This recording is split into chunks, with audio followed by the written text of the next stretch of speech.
Hi, welcome to the NBA Carousel. I'm your host, Megan Price, and the NBA Carousel is a Sideline Sports Network production proudly sponsored by Score No Score app, available for download on Apple and Google Play Store. Also, check out the Inscriber magazine, where you can get all your culture, technology, and sports news provided by Sideline Sports. All right, guys, we're going to go ahead and bring on Tyler Ingram for the Chicago Bulls. What's up, Tyler? What's up? How are you? I'm doing really, really well. We had a little bit of an interruption in our broadcast, but let's jump into what we were talking about. We had covered the Hornets game on Monday, but on Thursday, you guys also won against the Knicks, 119-115. And we saw Demar be the top performer of that game with 34 points, 3 assists, and 6 rebounds. Yeah, I actually love that game because we talked about it last week. I said that was the game that I was the most excited for because the Knicks and the Bulls were 1-1. Plus, I can also see this being a playoff game, like down the road, a playoff series. I just get those vibes with the Bulls and the Knicks. But DeMar, 34 points, 6 rebounds, 3 assists. Zach had 27.7 rebounds, 5 assists, and Vooch had 27 points and 7 rebounds. So if you can get all 3 of those people to do that and get 90 points out of them, then yeah, you're boating well. You're boating very well. That's definitely money well spent in the offseason. Absolutely. And I said it last week. I said Vooch, just came back from that COVID protocol and he was having a hard time getting his win back together. Well, it looks like the dude got it together this week. He looks like he's fine, right? So we're good. Definitely. And then on Saturday, you guys beat kind of the juggernaut over there in the East. You guys beat Brooklyn 111-107, and Levine was your top performer that night. And he hit some clutch shots down the stretch of that game. Like Levine, anyone that's watching this, Zach LaVine is my favorite player on the Chicago Bulls. Right, I love everything that Zach does. He plays hard. He's going to be an all-star this year. If he is an all-star this year, he'll be, you can give him the $200 million over 5 years at the end of the year. So I'm really hoping for the best season possible for Zach so we can keep him in Chicago for the future. Right, absolutely. And we saw you guys struggle over the last few years, and we always knew what caliber Zach was. I mean, he made the Olympic squad. Like, we just knew that he was an excellent player, and it was just kind of struggling in that situation over there. I really feel like Billy Donovan was a great hire for you guys. I wasn't completely sold on him in OKC, but as we can see, OKC is still a mess, and Billy Donovan's gone. So maybe I think he just needed a season to kind of get it together. And once you bring in Lonzo and you get a point guard, a pass first point guard, it takes a lot of pressure off of Zach. Zach's not having to distribute the ball. He can be that shooting guard that he is, because he is so great at just being a number 2. He's such a good shooter. He's so good. And then you have DeMar DeRozan, who is kind of bringing back the Kobe sense of basketball right now, using that mid-range game, and he might have the best mid-range game in the entire NBA right now. I have felt that way about him since forever, just his percentages on the mid-range and his ability to use it in the way that he does. I always felt like he was just king of the mid-range. And he is, was just on some tough teams, like that situation in San Antonio. He made the best of it. And I know that he loved being in Toronto, and it just never came together for them. But he was always putting up those types of numbers. Now, you guys play the Nuggets tonight. That game just got underway probably about 30 minutes ago. Do you happen to know the score? It was 15-9 when I just checked. So okay, so just kind of getting started. It's going to be a tough game tonight because you have DeRozan out. Obviously with the COVID protocol, you got Caruso's out for a week with a hamstring injury.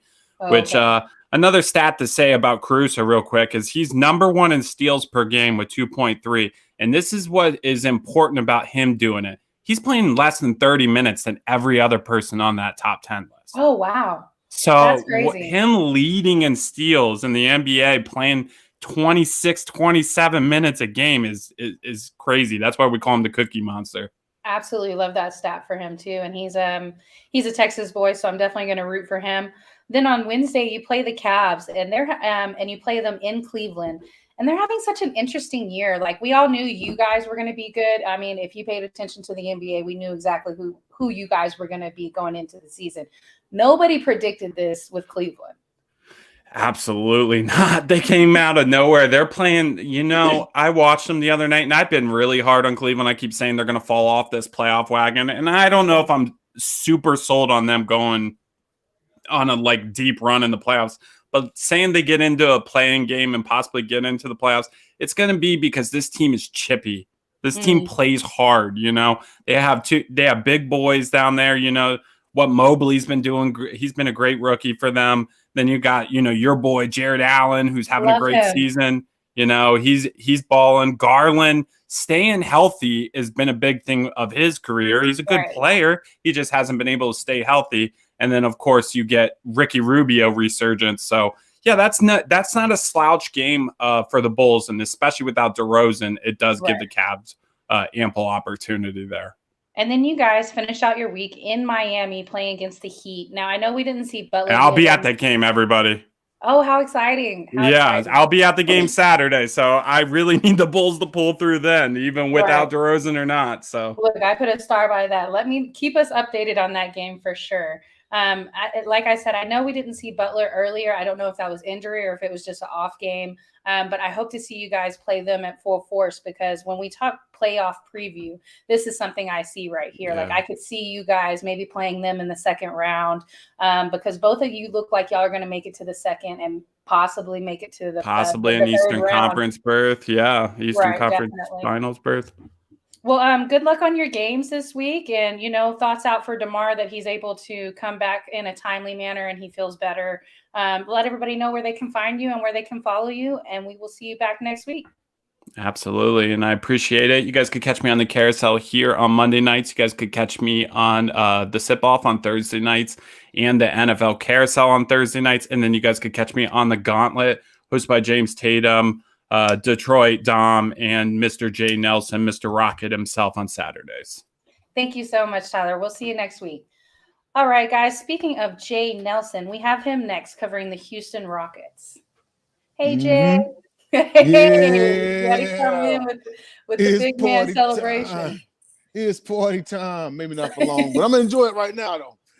Absolutely. If there was anything, you can't say anything better about the way y'all maximize these winnable games. We talked about how this week was going to be a little bit of an easier schedule for you guys, and it turned out to just continue your game win streak there.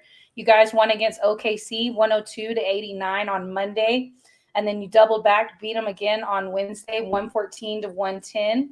Then you beat the Magic on Friday 118-116. Which was a game. Oh, I'm sorry. Go ahead. No, go ahead. I was saying, which was a game in which in the final 4 minutes, we had a 13-point lead and managed to blow it. And then Eric Gordon hit the game winner with 2 seconds left. And me and my mom exploded in the living room. Love it. And then you guys finished out your week playing the Pelicans. And this was a bigger win right there. It was 118-108. So, it seems like New Orleans is just you can't even say going through growing pains. Like it seemed like they were changing some things there. It seemed like they were changing their direction, and nothing is working for them. No, nothing isn't. They really are going backwards. And this was one of the teams that I think everyone kind of had moving forward. I mean, outside of the outstanding, Zion pick and whatnot, it was kind of like, I won't say on the Rockets young level, but in the same room, and with the Rockets, I'll say this much is, granted, yes, we did beat some down teams, but you got to start somewhere. Essentially, these are training wheels. These are kid gloves, Absolutely. But I mean, you got to start somewhere. And yes, and in the 6-game winning streak, I know we did beat the Thunder twice in that time period, and they're a down team as well, rebuilding and whatnot. But just like with any sport, win the games you're supposed to win. Absolutely. Because how else are you going to get somewhere? You don't want to become one of those unpredictable teams where it's like, we show up to the contenders, but, the games that we're supposed to win, we slip off and whatnot. Right. Yeah. The Orlando game was I'm not going to say it was closer than it should have been. I mean, we did blow that 13-point lead, but, they're an up-and-coming team too. We do not win that game without Eric Gordon. Plain and simple, 24 points, 10 of 14 from the field, 3 of 4 from 3-point range. No, excuse me, he was 4 of 6 4 6 from 3-point range, including the game-winning floater. Wood had a double-double off the bench. Oh, not off the bench, starting. As usual, he was 20 and 14. Sengun had 13 points off the bench. I'm starting to see this trend now more and more, is players putting up double-digit points off the bench. This is exactly what we need. It's what theoretically any team would need, because you can have all the starters going off, but what's the bench doing? We said this from the beginning of time. But I'm seeing the bench come alive more and more, and I'm most definitely happy about that. The NO game, Wood, he didn't have a double-double. He had 23 and 8. Go figure. Close, very close. But Gordon had 23. Sengun, again, 10 points off the bench, not to mention all 5 starters were in double figures. This is how you're going to win ball games. And this is essentially how you're going to climb the ladder to where you can and beat some of the mid-tier to top-tier teams. I mean, come on. See, it's games like – it's a winning streak like this where I think back to the last Lakers game, It's like, are these youngsters really that good, or are the Lakers really that bad right now? Right. That's a conversation for another day. However, I do think, regardless of how you may think, is we have the talent to hang around with some of these guys. I mean, even in the Golden State game, we hung around until the fourth quarter. I mean, you're not taking the record on biggest deficit like OKC has this season. 73 points. Sell the team back to Seattle and move them back up there and give them their Sonics back. Just off that one game alone. I apologize to whoever is the Thunder representative, but they got to go. They got to go back to Seattle, man. After that, absolutely. So good thing you guys had an easy week last week as far as winnable games, because turn it around this week and it's going to be tough. So you guys are going to need that type of morale going in. Wednesday, you play the Nets.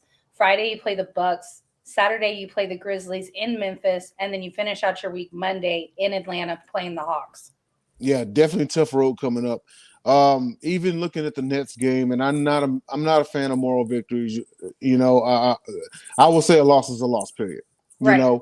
However, the silver lining around that cloud is that if we can hang with the Nets and at least stay in the ball game, that should give them, a little bit of hope going forward. Because we'll see them again, as well as other teams. It's just the beginning of the season.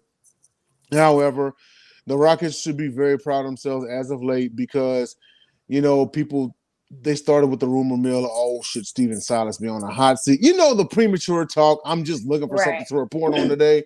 No real news, Right. But and I hate that. I hate that they stereotype or scapegoat the coaches. Because I feel like, obviously with Stephen Silas, but even with Frank Vogel, I feel like if they were to let Frank Vogel go, the team would still look the exact same. Like, it's not going to be an improvement. And Stephen Silas, I like him a ton. And I like what he's doing over there with you guys. I think he's making the best of what he has. One area that I would like to see some improvement is in Green's turnover rate. Now he is in the top 5 of people that have the most turnovers, but he's a rookie. And so that's bound to happen. But, it would be nice to see him work on that and improve that. Yes, absolutely. Just like with any young player, you got to fine tune him because right now he's going off raw talent and he's adjusting to the speed of pro ball. So you got to give him that leeway. You got to give him that wiggle room. And out of that top 5, he's the only one that's a rookie. Yes, he is the only one that is a rookie. You know what I mean? And it's funny because going back to what you were saying about the Lakers, Frank Vogel, I think anybody would have trouble right now. Why? Because there's too many egos clashing. We all saw this coming.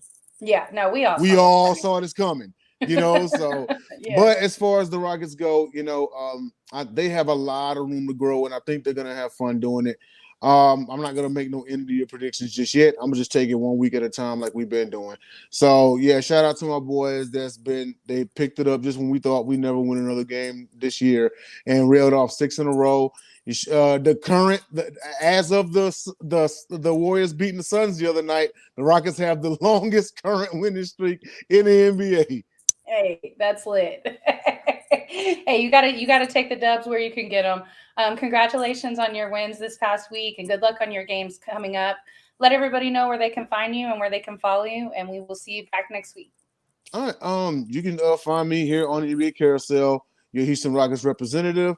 Also, you can find me on I appear on the Sip Off as well, hosted by Megan Price and Jahan Phillips and Motherboy Anthony Brown. That is on Thursday nights at 8:15 Eastern Standard Time. Also, I am the co-host of the Sports Gauntlet podcast. We have moved to Saturdays at 6:45 Eastern Standard Time. So we decided to move it to the weekends and whatnot. We real life kind of hit some of us, so we had to make a few adjustments. But we're doing it on early evening Saturday. Just spend the first part of the evening with us for about an hour 10 minutes, and then go party. Also, you can find me on Roku. I am a sports on that. I do a little bit of sports on that, but I'm a staff journalist with Visual Dramatics Productions. Myself and Lacey O'Neal, who's a defensive tackle with the Houston Heat. We actually just got the official go ahead to go with all the interviews and all the filming and everything for the upcoming season. So please check that out. Also check out our interview on Megan Price's 806 Sports. It's the bomb biggie. Shout out Craig Davis. Shout out Marshall Hill, my Conventional Kings fam. Shout out JB Ellis. Thanks for having me on. See y'all next week. Thanks, Jay. All right, guys, we're going to go ahead and slide over to our next rep. We have Cool McCain covering the Milwaukee Bucks. Hey, Cool. Hello. How are you? Pretty good. Just want to remind everybody of something real quick. The champ is in the house. Yeah, just want to remind everybody about that real quick before we get started. Okay. It's a little visual repetition of what we don't need people to forget yet. Right, definitely. So now saw it was kind of a shakeup week for you guys. You went 2-2. Wednesday, you won against the Hornets 127 to 125, and we saw Giannis do Giannis things. He had 40 points, 9 assists, 12 rebounds, just ridiculous. Yeah, monster game. Almost had a triple-double, 1 assist short of a triple-double, 40-point game. But of course, that's the last one he's played in due to calf soreness, but that's okay. It's, what, at this point, I would rather it happen now than later. So to go ahead and take a break. And definitely your upcoming schedule for this week is a little bit easier than last week. So Thursday, you guys ended up losing to the Raptors, but it was a really close game, 97 to 93. And we saw Drew Holiday be the top performer that week or that game. Yep. And then we bounced back. Oh, go ahead. And gave the Heat a little bit of that business. Absolutely. So, and we saw Connaughton. We saw Connaughton have a good game. He had 23 points and 4 rebounds. And then, like you said, no Giannis in this loss to Toronto or the win over Miami. So you guys are still trucking, still going to get some wins, but you're probably going to drop some games while he's out. Is there a timetable on his return? He actually was questionable for tonight. It doesn't like he's playing, but he's been questionable since Sunday. So he should be back the next couple of games. The biggest the thing that excited me the most about this past week, we did lose the game. It is what it is. But we even had Thanasis have a 10-point game. And anytime you can get points out of Thanasis, it's always a bonus, especially double digits. As well as DeMarcus Cousins had a couple of good games this week, a couple of games in double figures. So that's important. And, it's good enough that we have enough people that where you have a guy like Giannis out, or even if Chris Middleton needs to miss some games, or Drew Holiday or some other guys, we have enough guys that can put up 10, 15 on any given night that can kind of make up for that. DiVincenzo's still no real idea when he's going to return. It's going to be interesting to see where he's going to fall in the rotation now.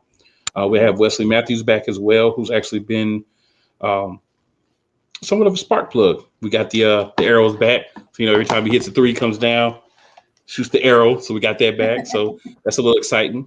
So, it's an exciting week. You lose a game, but again, you can't win every game, but we're back up to third, so we're back to where we should be. So it's just a matter of trying to climb up, attack Chicago, attack Brooklyn. But we won championship last year as the 3rd seed. So correct. Very correct. So tonight you guys play the Cavs. It's a home game for you guys, and it got underway probably about 50 minutes ago. Do you happen to know the score? I do. Right now we're up 36-29. Okay. 9 minutes left in the second quarter. And then Wednesday, you start a little bit of a road trip. You will be playing the Heat in Miami. And then Friday, you will be playing the Rockets in Houston. And then Sunday, you'll finish up your week in New York playing the Knicks. So what are your Yep. concerns over those games? Obviously, the Heat's going to be the biggest concern after what we just did to them a couple of days ago. I think they have a little bit of payback in mind. Same thing as before. The Rockets are actually playing well. And, when a team has momentum, you can't take them lightly. And you have to go out there and pretty much just, do what you do. So it's a couple of games I feel are very losable. And honestly, the next game we can lose as well. And truthfully, we can lose to the Cavaliers. It's just a matter of, are we going to go out there and do what we need to do to make sure that we have more points than the other team at the end of the game? That's all that really matters. Right. And so what are your thoughts since you're in the East, what are your thoughts on Cleveland? Like they've just had, I think majority of us have thought they were going to lose their steam, and because they did this last season, they started out the season well and then they fell apart. And I think we're all just kind of waiting for the other shoe to drop, and it hasn't seemed to yet. Yeah, because you thought when they lost Sexton, right, that was going to be something that was going to be detrimental to him. But like you guys were saying earlier, Ricky Rubio's kind of had the rise of Rubio. Kevin Love's kind of found where he fits. Laurie Markkinen, Jared Allen, a lot of guys. Darius Garland, stepped in and played well. A lot of guys are playing well, and I think it's another one of those teams, kind of like I was just saying about the Bucks. When you have a lot of depth, you have a lot of guys that can go out and give you 10, 15, maybe get hot, give you 20 points a night. You always have a chance, and it's hard to take away so many people. It's easy when you can focus on 1, 2, 3 people, but when there's so many moving parts, it's difficult to take everybody away. And then when you take away some of those other guys, and those other guys that can step up, get easier matchups, they don't get a lot of them, they make you suffer for it. Absolutely. And I think that's what we're seeing from Cleveland. Well, good luck on your games this week, and hopefully we see Giannis back pretty soon, but not too soon. If there's a moment where you need to take a break and actually make sure you get yourself healthy, this is that time to do it in the season. So, we definitely want to see him at full force come the All-Star break. So, if it's time for you to, if it's the perfect time to have an injury, this would be it. Take a little extra rest and come back, research. So, let everybody know where they can find you and where they can follow you. Well, you can find me, of course, here. You can find me on Thursday nights on the Sip Off. We've already talked about that with a couple of people. You can also find me Friday nights, 7 p.m. Eastern Standard Time, playcollegesportstalk.com. That's where it's interactive sports talk all the time. And, you can follow me on Twitter at Cool McCain, or on Facebook, Cool McCain. Thanks so much, Cool. We will see you back next week. All right, guys, we're going to go ahead and slide over to our next representative. We have Jen Lewis covering the Boston Celtics. Hey, Jen. Hey, Megan. How are you? I'm doing really well. How are you? I'm good. Thank you. Awesome. I love that skyline behind you. I know, and it's actually warm enough for me to stand out here tonight. Bipolar North Carolina weather. Gotta love it.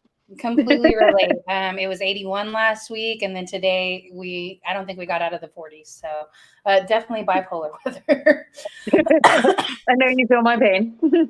Definitely. So your Boston Celtics are still hanging on. They're at number 8 right now in the East. They're 13-11, so above 500, doing a little better than I anticipated.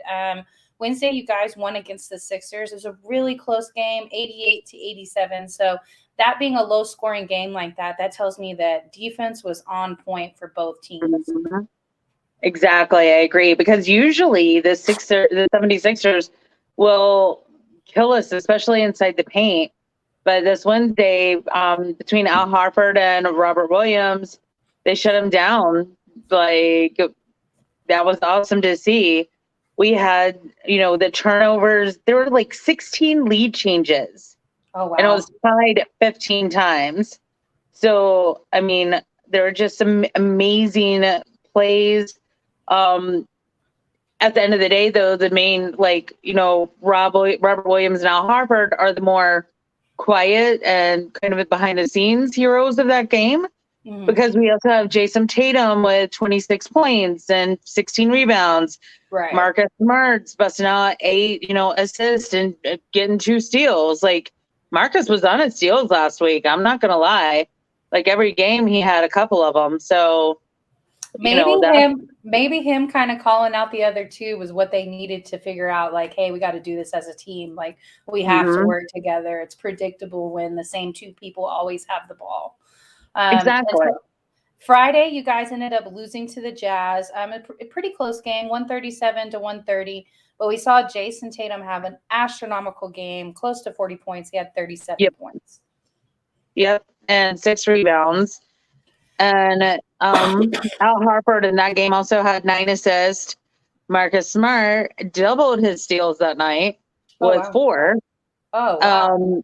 And what isn't commonly known is that against them, they're the only team that's really given them a run for their money. They scored more on them than any other NBA team has so far this year. Right, and nobody's talking about Utah. And I think it's because we're so used to Utah winning this much during the regular season. So nobody's talking about it, but they're still maintaining that number 3 seed. They're not losing a whole lot of games. We'll just see if they're what type of team they're going to be in the postseason. But still an excellent team, a very tough team to go against, and anybody in the NBA to be playing them. Now, Saturday, you guys won against Portland, and it was a big win, 145 to 117. And we saw now we saw Jason Tatum do normal Jason Tatum stats, but we saw Schroeder put up the same amount of points with 31 points.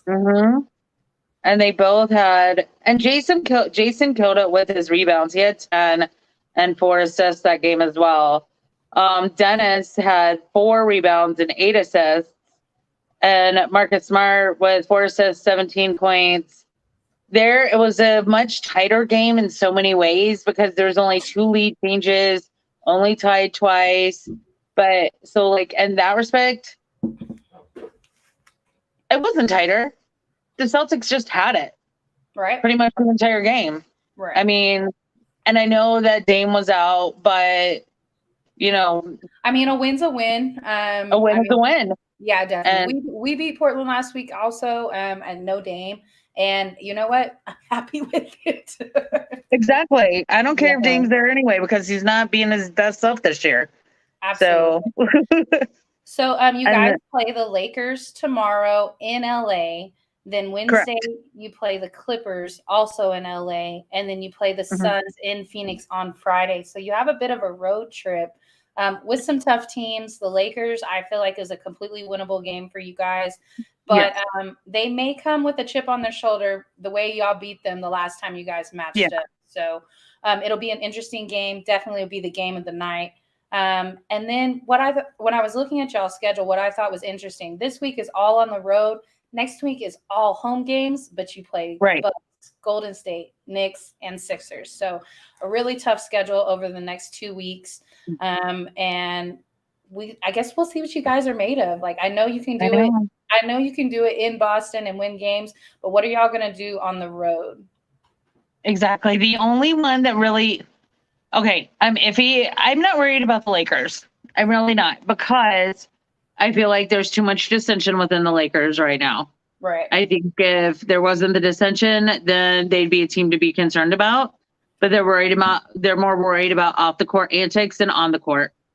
So bring it, kill your, get whatever. We'll take a win.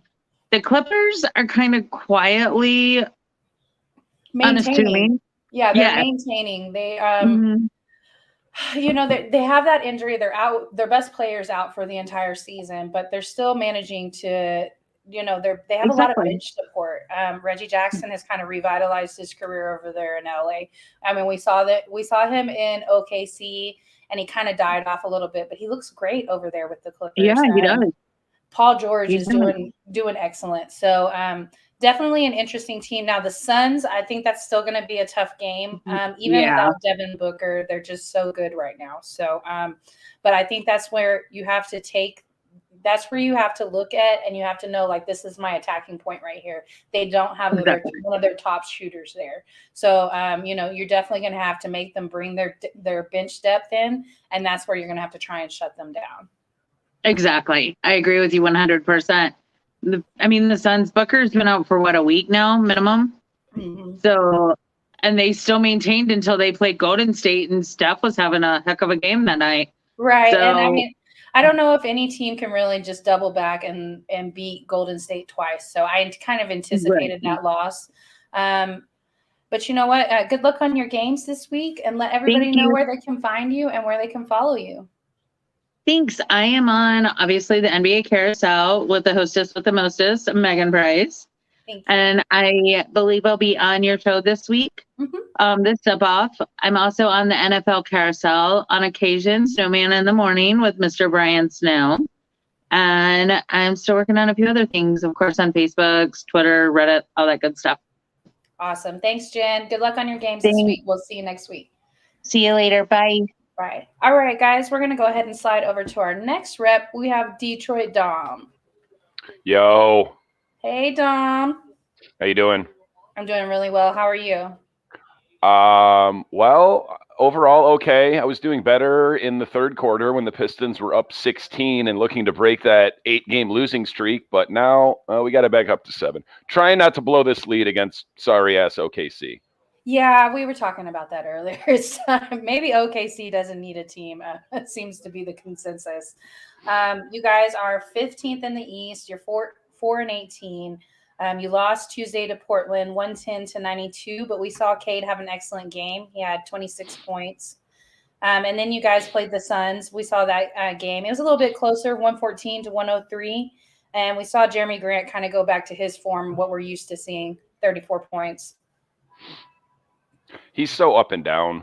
Yes. Yeah, he can be real streaky. So I think Denver was maybe right for moving on from him. And I didn't know at the time if it was a good decision because he was so good over there in Denver. And so I thought, oh, maybe he's the right fit. I didn't know if it was the right move, but seems to be.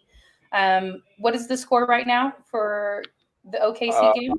Pistons up 5, 88-83, 7 minutes and 50 seconds left in the fourth. And we just got a bucket. Make it 91-83. Okay, awesome. And then on Wednesday, you guys play the Wizards. It's a home game for y'all. And we've started to see the Wizards fall off a little bit. They lost to my San Antonio Spurs in a blowout manner. And so I think we're going to start seeing them become the team that they truly are, even though I like what they're doing this year. I think I'm going to that game, I think. Oh, awesome. Spencer Dinwiddie. Right. Yeah, I know you love Spencer. And I love that team. I love what they're doing, but they're in their coach's first year. So, there's some changes that they've made. Their whole roster looks completely different. So it's going to take a little time for them to be the team that we think that they can be. And so my opinion, I feel like they're about to hit a hard stretch. Then they're trying to figure out their rotations, same as us, but they have a lot more talent to rotate in and out. So it's probably exceedingly more difficult. Absolutely. Then on Friday, you guys go to New Orleans and you play the Pelicans. I think this is a winnable game for you guys. I think they're a team that is having just as much, if not more problems than you guys. You guys are hopeful. You have some young stars with some talent. Their young star is out and gained a ton of weight. And then they traded away Lonzo Ball, who was an excellent captain for that team, and he's doing great in Chicago. So basically all you have is Brandon Ingram, and he could have 40 points, 50 points a night, and he's still not going to win the game for you because he has no supporting cast. They need Zion back badly. They do. And I actually saw a picture of him. I was going to say, did you see him in warm-ups? Exactly. That face you made was it. No words can describe what we saw. I was just like, he kind of looked like the Marshmallow Man from the Ghostbusters movies. Stay Puft Marshmallow Williamson. I love it. Okay, and then you got to face off against Spencer Dinwiddie's previous team, the Brooklyn Nets, at 6 Eastern. So that's going to be a tough game. But I do think you guys are could possibly have a 2-game win streak or 2-game wins this week. We should be able to wrap up this game against OKC, and I think we can beat New Orleans. Washington, the way they've been playing lately, they're beatable, but Spencer Dinwiddie circles every game against the Pistons on his calendar every year. Like, he just loves to play us and destroy us. So if he's not a key factor in a big win for them, I would be shocked. Okay. He's like, hey, oh, yeah, it's those guys. Let me go ahead and put up 35. That's a true story. He averages like damn near 30 a game against us in the games that he's played since we let him go for nothing. Oh, goodness. So you guys, I know that you guys have been struggling. If there was one specific area that you want to highlight and say that you feel like has improved this season, what would it be? I thought you was gonna. I was hoping you would say what's our glaring weakness, and I would say it's Sadiq Bey's jump shot. I like Sadiq Bey a lot, but yeah, I do. I still like him, but just the fact that he's averaging 0.1 more points per game than he did last year, which on the surface seems good, but it's on a lot more minutes. It's on a ton more shot attempts. He shot 40% from the floor and 38 from three last year. This year's numbers, 35, 28. I wish I had an answer for your question because I don't see a specific area of. I would say our bench has been better. Okay. But other than that, it's not really there. Like we've been in it. Like with you and Jay, whenever you guys are the number 15 team, which Jay they moved up to 13, but when you're the worst team in your division, I like to end on a positive note because we could talk about the negative all the time. And my personal thing, I think that you guys have improved. I think you have figured out how to use Cade a little bit better. I was going to say Cade has, I would agree with you 100%. He's literally, it seems like he's improving every game. His jumper is still not quite where I want it to be, but he's a rookie. Like Cade's the real deal. I absolutely agree. And in that Tuesday game in the loss to Portland, he had 26 points and 7 rebounds. And then even with Jeremy Grant having 34 points against the Suns, he had 19 points. So I feel like you guys are starting to figure out where to put him in the rotations and still keep Hayes there as well. Yep. So, all right, Dom, good luck on your games this week and let everybody know where they can find you and where they can follow you. Absolutely. Thanks for having me. Mondays here on the Carousel, hosted by you at 8 p.m. Eastern. No more Tuesdays anymore. Just kidding. Thursdays on Alex Fleming's NFL Carousel, 7 p.m. Eastern. Fridays, Where Lines Nation podcast, 7 p.m. And moving to our new time slot, the Gauntlet, Saturdays, 7 p.m.-ish, hosted by myself, James Tatum, Tyler Ingram, and Jay Nelson. Thanks, Dom. We'll see you next week. Absolutely. All right, guys, we're going to slide over to our final rep. We have Steve Shawanda covering the Golden State Warriors. Hey, Steve. Hey, Megan. How you doing? I'm doing really well. How are you? I'm doing real well. Thank you. Awesome. So, Golden State Warriors still number 1 in the West, even though they had an interesting week. You guys are 19-4. And I got to say, as a Spurs fan, I love that one of those 4 is us. Yeah. Yeah. No, it was, they got them at the right time. Obviously, the second night of a back-to-back, where obviously they beat the Suns and ended their win streak the night before. But it looked like they were going to kind of do a number on them, but the Warriors came back a little bit and kind of made it a game. But yeah, obviously, it's a good win for your Spurs. And it's tough when you're 19-4, but you've lost 2 of your last 3. So, not really, time to panic or anything like that. But it is concerning though, which is we talked about this weeks ago when they started off so hot and kind of, admittedly so because they had an easy. I mean, they started with the Lakers, Clippers, Kings, and then they had Oklahoma City twice. Like they had, so there's going to be harder games, and actually they have Orlando tonight at home. And then they have Portland Wednesday night, which there seems to be drama with Portland and Dame and everything like that. So definitely. those should be 2 wins. And then they have an East Coast trip. So 76ers, Indy, Knicks, Boston, and Toronto, I believe.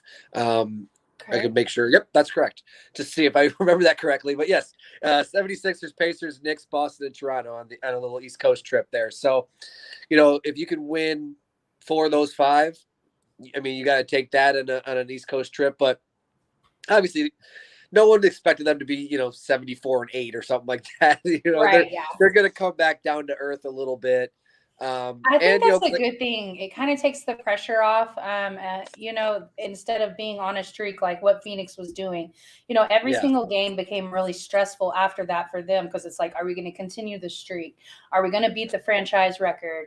So this takes that pressure off of that. As we know, you guys, what was it, a 72-win season 2016? Like we 73, 73-9. Yeah, they beat the Bulls 72-10 record and 73-9. But they had no championship to show for it. So Right. would you rather win a championship, or you'd rather win 70 some games in the regular season? Right. It doesn't really matter, truthfully. Like I jokingly told Jordan when he's like, "Oh, are you worried with the Suns?" I was like, "It's end of November. There's not a game that I'm going to be worried about. It's an 82 game season." And Clay's practicing with the G League team. He's starting to get up and down and stuff, and so when he comes back and Wiseman comes back, they really are. And that's the thing is, I mean, they're ahead of schedule right now because they haven't even had those guys back yet. They're not even at full strength yet. So right. Once they get Clay and Wiseman back, and it will take a few games, obviously, for them to get, their feet wet and to settle on a rotation, because really their bench has been, really good. I mean, obviously Jordan Poole's been great for them, but, and that's where one of my big, the mitten, which is what I call Gary Payton II, the mitten, because Gary Payton was the glove. So he called it the mitten.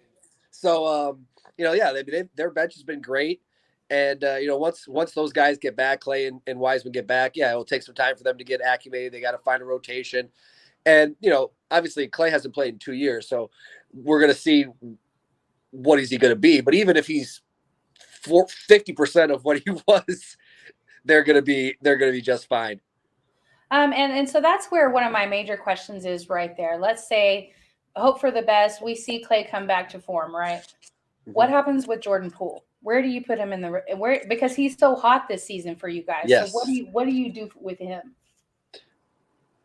Truthfully, depending on, and I think Clay would do this, and I'll, name drop a former Piston, but I think Klay Thompson we'll go all the way back, could be like a Vinnie Johnson, like the microwave, where he comes in and give you that instant offense. So I think right away they won't start him. Because I think it would be smart not to. Now, probably eventually they probably will start him. But I actually think as a sixth man and as a scorer for that second unit, that actually would be the best fit for Clay. Though Jordan Poole can also obviously be that scorer for the second unit. And because that's the thing is, when you're playing starter minutes, you're playing against other starters. So all of a sudden, if you're playing bench minutes, you're playing against other bench people. So it should help the Warriors out tremendously. But yeah, Jordan Poole, obviously he's been great. Nobody is expecting, him to, score 15 to 20 points a night like he has been. So, that's been great. But yeah, I personally would have Clay start on the bench the first couple games back, get in a little rhythm and be a scorer in that second unit a little bit. And then eventually he'll, obviously he's going to start and Jordan Poole will come off the bench and give you that spark off the bench. But I mean, it's a fun problem to have too many options, but because they're a very deep team. And I mean, they have 2 lottery picks that don't play. So, so that just shows you, obviously what they're built for this year. And I did see some rumors about trading those picks, those 2 that they picked this year, and Wiseman for Sabonis, which would be really that was actually one trade that I actually like. Oh, that actually makes sense, because Sabonis would be a perfect big for them. I love it for you guys because it's going to be good, but it's going to be bad for the rest of the league because y'all are just going to be so deep. Like, yeah, I mean, he that's actually one that would make sense and actually help. With some of the ones in the offseason talking about Simmons and all that, you're just like, it'd be a terrible basketball fit, but because they already have someone who can do the things that he can do, but he's just a winner and hard-nosed and not a wuss like Ben Simmons is. But though I did see Damian Lillard said that he wants to play with Ben Simmons now, so we'll see what happens there. But indeed, yeah, as long as they take care of business tonight against Orlando, Wednesday against Portland, and then, like I say, you go 4-1 on that 5-game East Coast road trip, I'll feel pretty good about where they're at. But I'm definitely I think we all are, right? We want to see what Clay has. Coming off an Achilles injury, we've just seen it change so many careers. So, definitely start him out on minute restriction, keep him on the bench. Absolutely. and then Absolutely. just go from there. I know he has that competitive spirit. Like I saw his press conference. Like he's ready. He wants to come in and just set the league on fire. So I love that for him. But I hope he's able to come back. The only person that I saw come back almost 100%, I would probably say 90% from an Achilles injury is Kobe. So prayers and hopes that he's able to come back in that same manner. And Kobe, of course, stayed in the game and hit free throws after the injury, just because. Right? Yeah, definitely. That's just, but no, it's definitely a situation though where they have to protect Clay from himself, because he's going to want to. He's going to want to play 28 minutes a game, 30 minutes a game right away. Obviously, you can't do that. You got to be smart. So yeah, you got to save him from himself and kind of keep a tight leash on him, because obviously, any little thing, and you don't know if you're going to come back from it. So, he definitely he looks good. I mean, they showed, I saw a highlight of him hitting the game winner in a scrimmage and there against their G League team or whatever in practice. And he pulls up from three and hits the game winner in the scrimmage. And so like, everybody's just, we want Clay content, like, so, but I'm thinking right around the new year, right around the first of the year, we'll probably see Clay. So I'm very excited about that. Awesome. Well, good luck on your games this week. Let everybody know where they can find you, where they can follow you, and we will see you back next week. Absolutely. Easiest way, obviously, right here every Monday, talking about whatever team that Megan tells me to. Usually it's the Warriors or the Wizards. Every so often the Nets sometimes too. And then obviously All Eyes on You is my Twitter account, just the letter U, All Eyes on You. Hoops, easiest way to find me on Twitter. Like, just comment at me, say whatever you want. And then, Flagrant Friends is my NBA podcast, which will be starting off here soon. Right now, we're still finishing up our Perched on the Gridiron football podcast, which you can find wherever you get your podcasts. And other than that, have a great night. Thanks, Steve. All right, guys, we're going to wrap it up for tonight, but I just wanted to do a friendly reminder that the NBA Carousel is a Sideline Sports Network production, proudly sponsored by Score No Score app, available for download on Apple and Google Play Store. And don't forget to check out the Inscriber magazine, where you can get all your culture, technology, and sports news provided by Sideline Sports. And if you haven't seen some of the drama going on in the WNBA, free agency is about to start. And we've seen a couple of coaches get let go. So keep your eye on the WNBA as well. Thank you so much for watching. Thanks, guys.